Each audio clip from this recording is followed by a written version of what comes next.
باللہ من الشیطان الرجیم بسم اللہ الرحمن الرحیم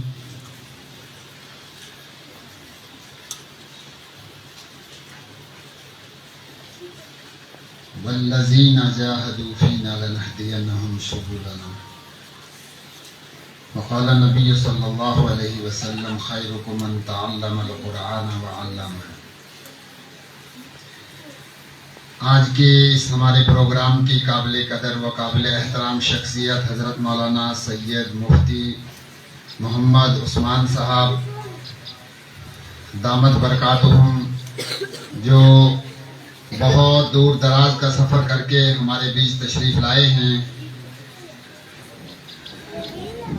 اور آج کے اس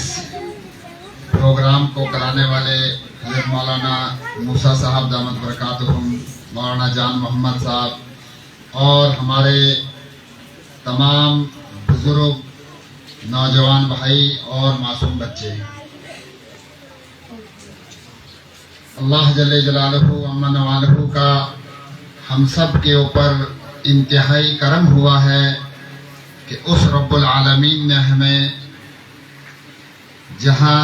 دنیاوی اعتبار سے بے شمار نعمتیں نصیب فرمائی ہیں،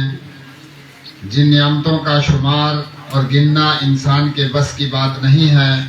وہ رب العالمین خود فرماتے ہیں وَإِن تَعُدُّوا نِعْمَةَ اللَّهِ لَا تُحْصُوهَا،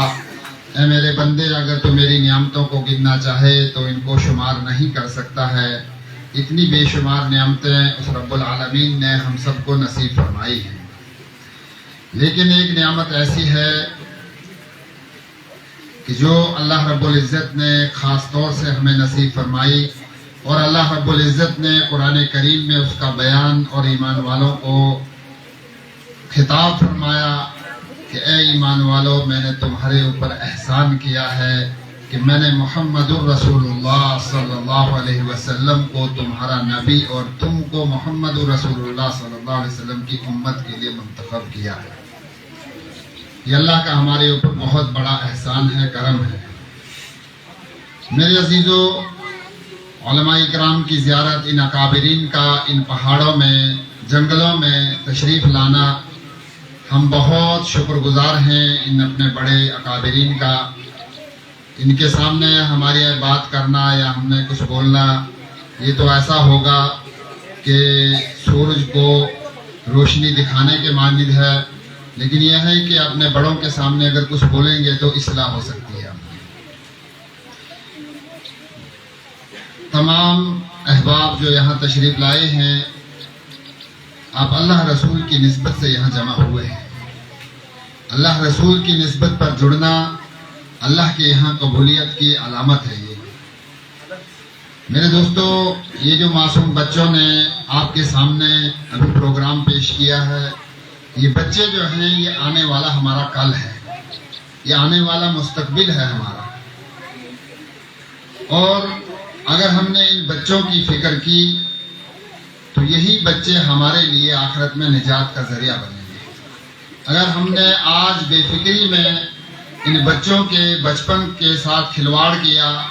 اور ان کو اللہ رسول کی تعلیم سے دور رکھا، قرآن سے دور رکھا، تو پھر وہ وقت آئے گا کہ ان کا بچپن ان کے ہاتھوں سے نکل چکا ہوگا،